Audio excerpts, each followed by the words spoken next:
To stay updated, subscribe to TJA Academy.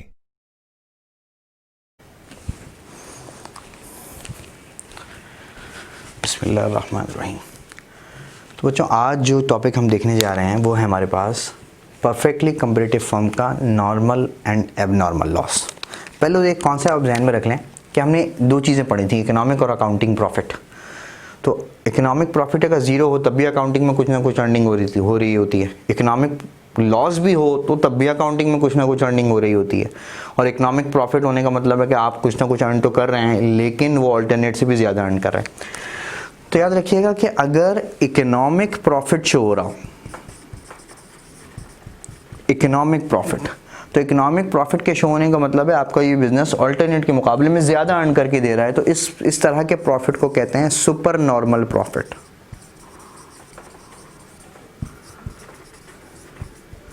Super normal profit जब economic profit हो। इस तरह अगर इकोनॉमिक ब्रेक इवन हो, इकोनॉमिक ब्रेक इवन यानी इकोनॉमिक प्रॉफिट जीरो का मतलब ये ऐसा नहीं है कि आपका बिजनेस कुछ अर्न नहीं कर रहा, आपका बिजनेस अर्न कर रहा है और उतना ही अर्न कर रहा है जितना अल्टरनेट से अर्न कर सकता है। तो इकोनॉमिक ब्रेक इवन को कहते हैं नॉर्मल प्रॉफिट। Normal profit. आज जो लॉस के टाइप्स है वो देखेंगे, उनमें दो हमारे पास टाइप्स है, नॉर्मल लॉस और एबनॉर्मल लॉस। ये देखें जरा,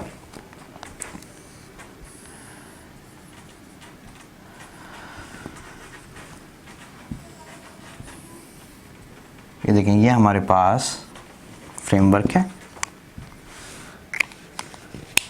तो लिखा सिर्फ प्राइस है, हर वो चीज़ जो यहाँ ड्रॉ हो रही है वो एक्सेस पर है। फॉर एग्जांपल जैसे ये आपके पास है aggregate average revenue is equal to marginal revenue equal to price.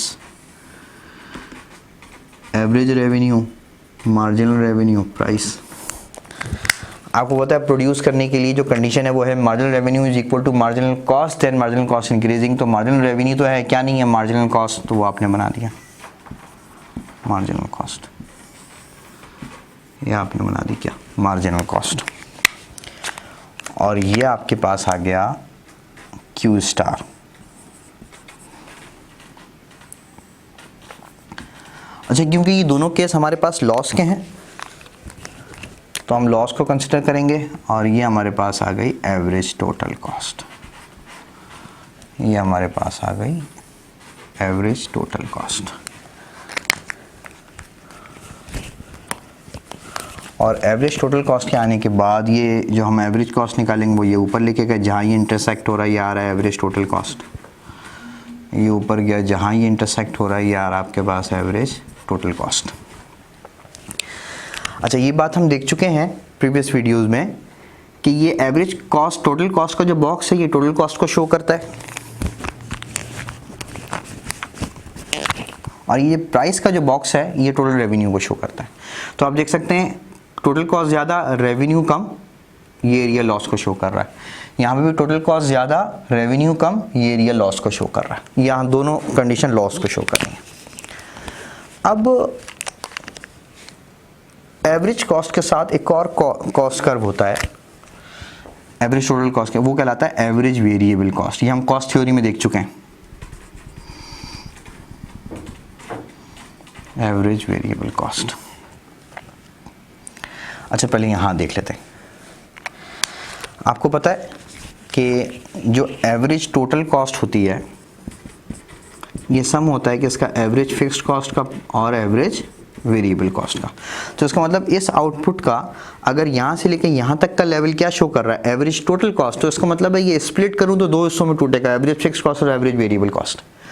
तो अगर इस आउटपुट को ऊपर लेके गया और ये टकरा गया कौन से कर्व से, एवरेज वेरिएबल कॉस्ट, इसका मतलब है ये जो लेवल है ना ये शो कर रहा है एवरेज वेरिएबल कॉस्ट। ये पूरा है एवरेज टोटल कॉस्ट यहाँ से लेके यहाँ तक, और यहाँ से यहाँ तक है एवरेज वेरिएबल कॉस्ट। ये पूरा है एवरेज टोटल, ये है एवरेज वेरिएबल। तो जब एवरेज टोटल में से एवरेज वेरिएबल को निकाल देंगे तो ये बीच का हिस्सा बनेगा, वो क्या बनेगा, एवरेज फिक्स्ड कॉस्ट। तो इसके दरमियान का जो डिस्टेंस है वो शो कर रहा होगा किसको, एवरेज फिक्स्ड कॉस्ट को। अच्छा, एक बात ध्यान में रखें कि जब ATC को Q से मल्टीप्लाई करते हैं तो टोटल कॉस्ट आती है। इसी तरह AVC को अगर क्वांटिटी से मल्टीप्लाई करेंगे तो वेरिएबल कॉस्ट आएगी, और AFC को अगर क्वांटिटी से मल्टीप्लाई करेंगे तो फिक्स्ड कॉस्ट आएगी। तो अब यहाँ पर देखें, अगर मैं यहाँ पर देखूँ कि फिक्स्ड कॉस्ट और वेरिएबल कॉस्ट कहाँ है, तो देखें ATC जो बॉक्स बन रहा है ना, वो तो आपके पास टोटल कॉस्ट को शो कर रहा है। अब AVC से जो बॉक्स बन रहा है, ब्लैक ब्लैक ग्रीन ग्रीन, ये शो करेगा किसको? वेरिएबल कॉस्ट को। इस पूरे बॉक्स में से ये जो ग्रीन वाला एरिया है, ये शो कर रहा है वेरिएबल कॉस्ट को। तो इसका मतलब ये ऊपर जो ये ग्रीन ब्लैक ग्रीन ग्रीन, ये शो करेगा फिक्स्ड कॉस्ट को। तो ये आ गया फिक्स्ड कॉस्ट, ये आ गई वेरिएबल कॉस्ट, और इन दोनों को मिला लिया, ये आपके पास आ गई टोटल कॉस्ट। और फर्म इस वक्त क्या कर रही है? लॉस बेयर कर रही है। बिल्कुल ठीक है जी। अब हम बात कर रहे हैं शॉर्ट रन की, वरना अगर लॉन्ग रन की बात करें तो लॉन्ग रन में लॉस तो होता ही नहीं है, फर्म एग्जिट कर जाती है और फिर नॉर्मल प्रॉफिट पे आ जाती है फर्म। अभी हम बात कर रहे हैं शॉर्ट रन की, तभी लॉस की कंडीशन नजर भी आ रही है। अब देखते हैं कि फर्म यहां पर प्रोड्यूस करे या अपनी प्रोडक्शन को शट डाउन कर दे, क्योंकि एग्जिट इसलिए नहीं कर सकता कि प्रोडक्शन तो शट डाउन कर सकता है लेकिन प्लांट किसी को सेल नहीं कर सकता। प्लांट क्यों नहीं सेल कर सकता? शॉर्ट रन है, एंट्री बंद है, कोई फर्म एंटर ही नहीं हो सकती, तो प्लांट कौन खरीदेगा? तो इसलिए यहाँ पर शट डाउन तो पॉसिबल है, लेकिन एग्जिट कर जाना मार्केट से, किसी को प्लांट सेल कर जाना, तमाम चीज़ें एडजस्ट करना, वो पॉसिबल नहीं है। तो अब यहाँ पर हमने ये देखना है कि इस लॉस में प्रोडक्शन करना ज़्यादा बेहतर है या प्रोडक्शन को स्टॉप कर दें, शट डाउन कर दें। तो अब देखें यहाँ पर, अगर फॉर एग्जांपल अगर मैं ये प्रोड्यूस नहीं करता, ये आउटपुट प्रोड्यूस नहीं करता, तो प्लांट की कॉस्ट जो फिक्स कॉस्ट है वो तो मुझे बेयर करनी ही करनी है, क्योंकि मैं प्लांट को एडजस्ट नहीं कर सकता। इसका मतलब है अगर मैं प्रोड्यूस ना करूं तो ये ग्रीन, ये ब्लैक ग्रीन ग्रीन ग्रीन, ये पूरा बॉक्स मुझे बेयर करना पड़ेगा, क्योंकि ये फिक्स कॉस्ट है। अगर मैं प्रोड्यूस नहीं करता तो ये पूरा बॉक्स मुझे बेयर करना पड़ेगा, ये फिक्स कॉस्ट है। और अगर मैं प्रोड्यूस करता हूँ तो प्रोड्यूस करूंगा तो कुछ ना कुछ आउटपुट भी बनेगा। आउटपुट बनने का मतलब है कुछ ना कुछ रेवेन्यू हासिल होगा, और ये ब्लू वाले से ये रेवेन्यू मुझे हासिल हो जाएगा। अब गौर से यहां पर देखें, मैं प्रोड्यूस नहीं कर रहा, ये पूरा बॉक्स मुझे पे करना है। जब मैं प्रोड्यूस कर रहा हूं तो ये कॉस्ट तो मुझे आ रही है पूरी, लेकिन इतना मुझे रेवेन्यू भी आ रहा है, ब्लू ग्रीन ब्लैक ब्लैक, ये रेवेन्यू भी आ रहा है। अब इस ये रेवेन्यू क्या क्या चीजें कवर कर रहा है वो देखें। ये रेवेन्यू वेरिएबल कॉस्ट को तो पूरी कवर कर रहा है, क्योंकि वेरिएबल कॉस्ट से ज्यादा है, और फिक्स्ड कॉस्ट का ये वाला पार्ट भी कवर कर रहा है। इसका मतलब है जो चीज मुझे बेयर करनी पड़ेगी वो फिक्स्ड कॉस्ट का ये वाला हिस्सा है। तो ये एक ऐसा केस है जिसमें फर्म अगर प्रोड्यूस ना करे तो उसको ज्यादा कॉस्ट बेयर करनी पड़ेगी, और अगर प्रोड्यूस कर ले तो भले लॉस है लेकिन कम कॉस्ट बेयर करनी पड़ेगी। याद रखिएगा, इकोनॉमिक लॉस है तो कम कॉस्ट बेयर करनी पड़ेगी। तो ऐसे लॉस की कंडीशन में फर्म को प्रोड्यूस करना चाहिए या नहीं करना चाहिए? तो प्रोड्यूस करेगा तो ज्यादा प्रोड्यूस नहीं करेगा तो ज्यादा नुकसान है, प्रोड्यूस करेगा तो कम नुकसान है, सिर्फ इतना सा। इसका मतलब है ये एक ऐसी कंडीशन है जहां पर फर्म लॉस होने के बावजूद अपनी प्रोडक्शन को क्या रखेगी?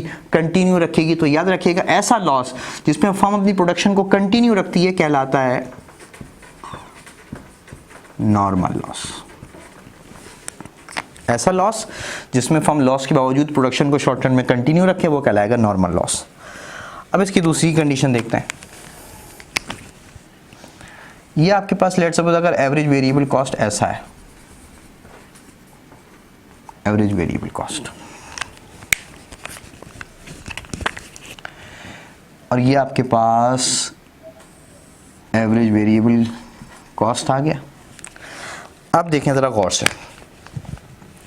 ये पूरा टोटल कॉस्ट है जिसमें से ये वाला ग्रीन से वाला ये वेरिएबल कॉस्ट है और ऊपर वाला हिस्सा कौन सा है? फिक्स कॉस्ट है। अगर फर्म शट डाउन कर जाए तो उसको सिर्फ फिक्स कॉस्ट बेयर करनी है, ये वाला हिस्सा बेयर करेगा, ये वाला पार्ट, ये जो हिस्सा है फिक्स कॉस्ट। लेकिन अगर फर्म प्रोड्यूस करे तो अच्छी बात है, प्रोड्यूस करे, रेवेन्यू आ जाएगा उसके पास। लेकिन अब देखते हैं रेवेन्यू क्या कवर कर रहा है। ये जो रेवेन्यू है ये फर्म का वेरिएबल कॉस्ट भी कवर नहीं कर रहा, वेरिएबल कॉस्ट भी इससे ज्यादा है। इसका मतलब है अगर इस कंडीशन में फर्म प्रोड्यूस करेगी तो फर्म के प्रोड्यूस करने से फर्म को फिक्स कॉस्ट तो देनी देनी है, साथ साथ वेरिएबल कॉस्ट भी थोड़ी सी पे करनी पड़ेगी। तो इसका मतलब ये हुआ, ये एक ऐसी कंडीशन और सिचुएशन है जहां पर फर्म प्रोड्यूस करे, प्रोड्यूस करने में ज्यादा नुकसान है और प्रोड्यूस ना करने में कम नुकसान है। तो ऐसी कंडीशन में फर्म क्या कर जाएगी? फर्म शट डाउन कर जाएगी, फर्म अपने बिजनेस को क्लोज कर देगी। तो याद रखिएगा, जब शट डाउन कर जाएगी तो ऐसा लॉस जिसमें फर्म शट डाउन कर जाए ये कहलाएगा एबनॉर्मल लॉस। तो आई होप ये नॉर्मल और एबनॉर्मल लॉस आपको समझ में आया होगा। अगर ये वीडियो आपको पसंद आए तो इसको लाइक करें, शेयर करें, हमारे चैनल को सब्सक्राइब करें और बेल आइकन पे ज़रूर क्लिक करें। Thank you.